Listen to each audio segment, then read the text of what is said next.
Coucou tout le monde, j'espère que vous allez bien. Donc cette fois je vous retrouve dans une vidéo à part. Alors si vous me suivez sur Instagram vous savez pourquoi.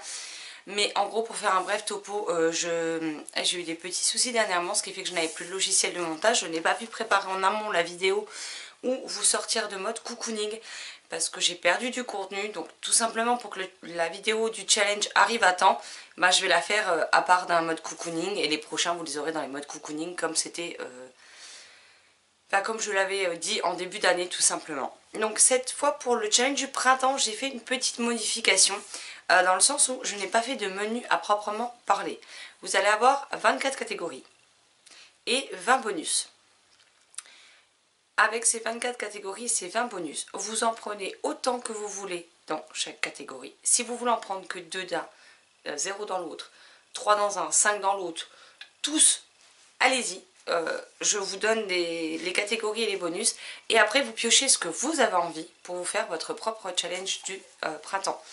Vous avez je pense vu avec les challenges précédents déjà que je ne me base pas que spécialement sur la lecture, tout simplement parce que je veux que ce soit le moins restrictif possible et que vous puissiez faire plein d'autres choses que de lire tout simplement, parce que je sais que certains ont d'autres passions, donc voilà.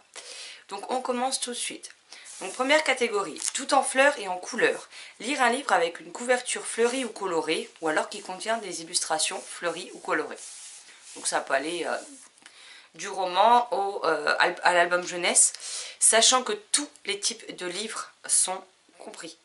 Roman, BD, comics, roman graphique, album jeunesse, livre audio, pièces de théâtre, essais, livre de développement personnel, roman, fiction ou pas, romance, tout ce que vous voulez qui s'appelle un livre, vous pouvez le mettre dedans, y compris les audiobooks, ça reste un livre audio, mais ça reste un livre. Donc voilà, je peux pas faire mieux niveau dispersion pour que vous ayez un maximum de choix, tout simplement. 2. La nature s'éveille. Lire un livre avec une couverture où le vert est dominant. Donc la couverture n'a pas besoin d'être entièrement verte. Si vous avez, je sais pas, 10 couleurs dessus, mais qu'il y a un petit peu plus de vert que le reste, et ben ça passe. 3. Créatures des bois. Lire un livre avec des créatures vivant dans les bois, prairies, forêts ou ayant un lien avec la nature. Ça peut être des elfes, des fées, des lucioles, des mulots, des renards. Peu importe, tant que ça vit dans l'une de ces catégories, c'est bon pour moi. 4. Un moment de détente. Lire un livre qui vous fait penser au printemps. Il faut que ce livre vous fasse à vous penser au printemps, même si pour d'autres personnes, ça ne leur fait pas du tout penser à ça. Tant que pour vous c'est le cas, moi ça me va. 5. Les températures remontent. Lire un livre où il fait chaud, ou alors un livre qui vous donne chaud, que ce soit au sens propre ou comme au sens figuré. Par exemple, je ne sais pas si vous avez peur pour les personnages et que vous trouvez que c'est très chaud pour eux, ça marche aussi. 6. Au revoir la nuit noire. Lire un livre avec une couverture sombre, une lune ou des étoiles ou bien des constellations sur la couverture. Bonjour la lumière. Lire un livre avec un texte lumineux qui vous touche, vous émerveille, vous donne matière à réfléchir, etc. Ou avec un des différents types de lumière sur la couverture. Une bougie, une lanterne, une torche, un lampadaire, des lucioles. Ça fait de la lumière donc ça marche. 8. La beauté d'une rencontre. Lire un livre où l'on assiste à une belle rencontre. Intergénération, amitié, amour professionnel, développement personnel ou tout simplement acceptation de soi. Ça peut être un livre où, notamment je pense à Birthday de Meredith Rousseau chez PKJ. Voilà, le personnage change d'identité entre le début et la fin et il y a un procédé d'acceptation de soi tout au long de ce livre. Donc ça peut être un exemple. 9. Le retour des allergies. Lire un livre où l'un des personnages récurrents est malade, simple rhume, handicap ou toute forme de maladie, ou bien lire un livre quand vous êtes vous-même malade. Alors ça c'est la petite précision de Sylvie, parce que Sylvie m'a aidé sur certaines catégories où je pêchais sérieusement. Donc elle m'a filé un petit coup de main et elle a voulu que je rajoute cette petite catégorie vu qu'elle est actuellement elle-même malade. Voilà. 10. C'est bon pour le moral. Lire un livre qui vous fait du bien, tout simplement. 11. C'est les vacances. Lire un livre où au moins un passage se passe pendant les vacances et peu importe quel type de vacances. 12. Libre arbitre. Si vous lisez un livre qui ne rentre dans aucune catégorie, glissez-le ici. 13. Nostalgie quand tu nous tiens. Lire un conte, une réécriture de conte, visionner un film Disney ou quelque chose qui vous replonge en enfance. Donc ça peut être un livre, ça peut être le visionnage de quelque chose, tout simplement. 14. Et si on se faisait une toile? Regarder un film, un dessin animé, un film d'animation, un épisode de série télé, une conférence, un reportage, un documentaire, etc. 15. Ménage de printemps. Octroyez-vous un moment pour faire quelque chose que vous repoussez depuis longtemps par manque de motivation, mais qui pourtant doit être fait, ou bien essayez de lire un livre de développement personnel, ou encore essayez une nouvelle activité. 16. Après l'effort, le réconfort.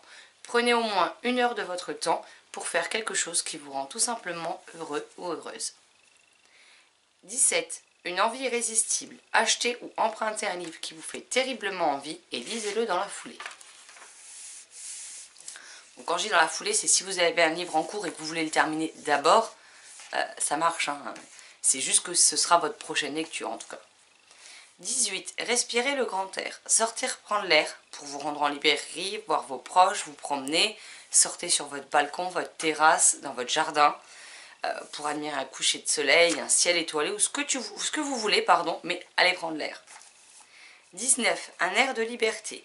Lire un livre qui parle de musique avec un personnage qui écoute de la musique, un personnage qui joue de la musique ou bien qui contient une playlist à l'intérieur du livre avec le titre d'une chanson qui apparaît à un moment donné dans le récit ou en tête de chapitre, avec des notes de musique ou des instruments sur la couve ou en illustration au cours du récit.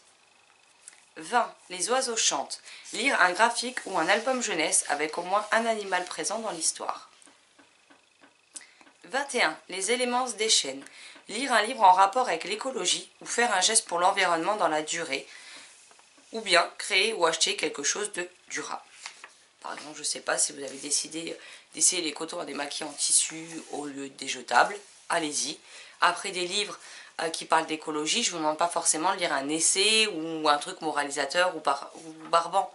Non, ça peut être des livres qui abordent un certain côté écologique au travers de leur histoire. Ça, en fiction, notamment en young adulte ou en jeunesse, il y en a plusieurs, donc c'est pas ce qui manque non plus.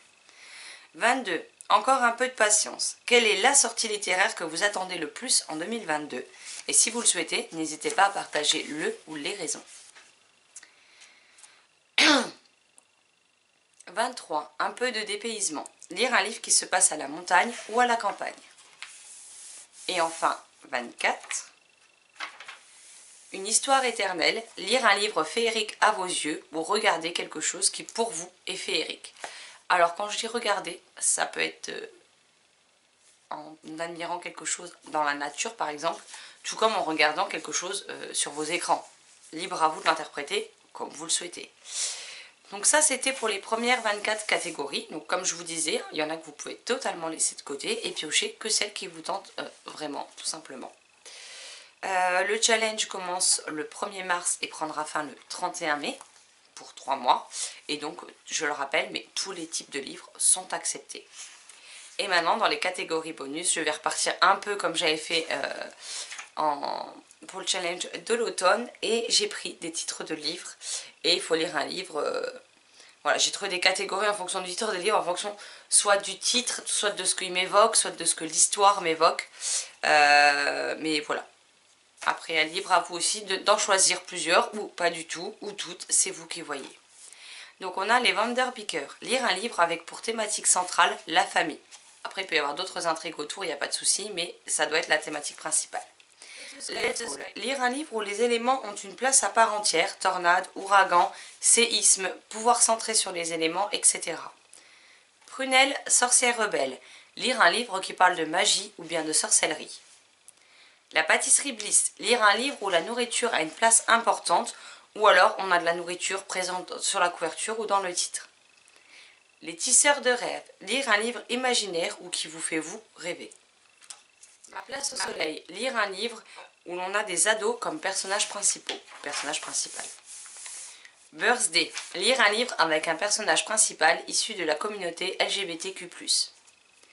Anne de Green Gables, lire un livre considéré comme un classique dans son genre. Alors on peut partir sur un classique pur et dur, ou on peut partir sur un classique dans son genre, comme on a Harry Potter, comme on a L'Épouvanteur, etc. Ensuite, nous avons La Ligue des Amis Imaginaires. Lire un livre sur l'amitié. Je vais ouvrir au chat. Rose, lire un livre où figure sur la couverture votre couleur préférée, ou bien cette couleur a une place importante dans l'histoire. Là j'ai notamment pensé à le noir est ma couleur par exemple. Ou bien la couleur et le prénom d'un des personnages. Et là j'ai pensé au secret de la Dame en Rouge notamment puisque j'ai lu un livre où le personnage par exemple s'appelle Violette. Donc ça peut rentrer dedans. Ensuite nous avons semblable, lire un livre de fantaisie. Go to Hell, lire un livre qui évoque les enfers, la mythologie ou le surnaturel. Le libraire de Cologne, lire un livre où l'on y aborde une guerre. Peu importe la guerre, peu importe l'époque, il faut juste qu'on y parle de guerre. Comme un charme, lire un livre qui comprend une romance. Alors j'ai bien mis qui comprend, parce que ceux qui n'aiment pas la romance, si vous lisez un livre contemporain ou un livre, je sais pas moi, des CFFF et que dedans il y a deux personnages et une romance, ça va, ça passe. Mytho, lire un livre avec un mensonge présent dans l'histoire qui prend de la place, ou bien lire un livre au résumé plutôt trompeur. Et j'ai rajouté cette dernière partie dans la catégorie bonus, tout simplement parce que j'ai déjà lu des résumés où on vous donne une trajectoire et en fait on part pas du tout là-dedans. C'est que très secondaire, à l'arrière-plan et tout ce que vous voulez. Donc je me suis dit que des fois, vu qu'on se fait bien avoir, bah autant le mettre dedans. 3 de tes secrets. Lire un livre qui parle de confiance en soi ou envers les autres. Pareil, n'importe quel type de livre. Hôtel Heartwood. Lire un livre mignon, doudou ou un livre jeunesse. Un anniversaire sans fin. Lire un livre pour lequel on a des appréhensions, ou bien un livre lent, ou bien un livre qui vous ennuie. Si vous abandonnez parce que vous vous ennuyez profondément dans votre lecture, ça passe. Vous pouvez mettre un abandon. Je veux dire, c'est sûr que si le livre fait, je sais pas moi, 100 pages et que vous en avez lu 3, essayez de pousser jusqu'à 15-20 quoi. Essayez de lire quand même un minimum. Mais après, voilà, si ça vous ennuie profondément, passez à autre chose et mettez-le dans cette catégorie. Marabelle, lire un livre avec une héroïne forte, qui n'a pas besoin d'un homme pour s'en sortir. Donc ça peut être une héroïne, une enfant, ça peut être une ado, ça peut être une femme adulte, peu importe. Et enfin, dernière catégorie bonus, Dragon Park, lire un livre avec une créature fantastique dans le récit, dans le titre ou qui figure sur la couverture. Donc voilà pour cette nouvelle session du challenge. Je pensais mettre énormément de temps à trouver de quoi renouveler de saison en saison. Et pourtant voilà, à part 2 ou 3 où j'ai bien pêché dessus, et pour les 24 catégories, et où Sylvie m'a aidé, et 2-3 pareil dans les catégories bonus, je dois dire que j'ai plutôt trouvé assez rapidement, donc ça je suis contente. En plus Sylvie ça lui plaisait bien, donc ça me réconforte dans le fait que je vais peut-être pas, je suis peut-être pas tombée à côté, ça plaît aussi. Donc bah si vous faites le challenge ou que vous regardez cette vidéo, bah, j'espère que ça vous plaira aussi. En attendant, n'hésitez pas à me dire ce que vous pensez de ce challenge dans les commentaires. Voilà, comme je l'avais déjà dit, moi je l'ai surtout créé pour moi-même ce challenge, puisque les challenges saisonniers qui existent, je ne trouve jamais quelque chose qui me corresponde, puisque dans les menus il y a des fois une voire 2 catégories qui pourraient m'intéresser, mais pas tout, il y en a qui m'intéressent pas du tout. Donc bah, j'avais décidé de me créer mes propres challenges. Généralement je regarde même pas ma pile à lire quand je les crée, ce qui fait que des fois je suis dans une belle merde pour trouver des livres correspondants. Mais voilà, je veux faire avec des catégories voilà, qui moi me plaisent, avec des choses qui moi me donnent envie, quitte à galérer un petit peu pour trouver dans quel titre pourrait rentrer dans telle catégorie. Mais voilà, et après, bah, s'il y a des gens qui se rajoutent dessus, bah, c'est toujours un plaisir, bien entendu. J'espère que cette nouvelle vidéo vous aura plu. Désolée pour cette longue absence. Pour ceux qui ne me suivent pas sur Instagram, rassurez-vous, dans le mode cocooning de la semaine prochaine, je vous expliquerai ce qui s'est passé et pourquoi j'ai malheureusement dû m'absenter, parce que ça n'a pas été de mon... Ça n'a pas été une volonté de ma part, en fait, c'est simplement que je n'ai pas eu le choix. Donc voilà, donc je vous expliquerai tout ça dans le prochain mode cocooning qui arrivera du coup dimanche prochain. Sur ce, je vous laisse là, je vous souhaite une très bonne semaine, de très chouettes lectures, et si vous participez au challenge, bon challenge à vous. Et je vous dis à très vite dans une prochaine vidéo. Bye bye.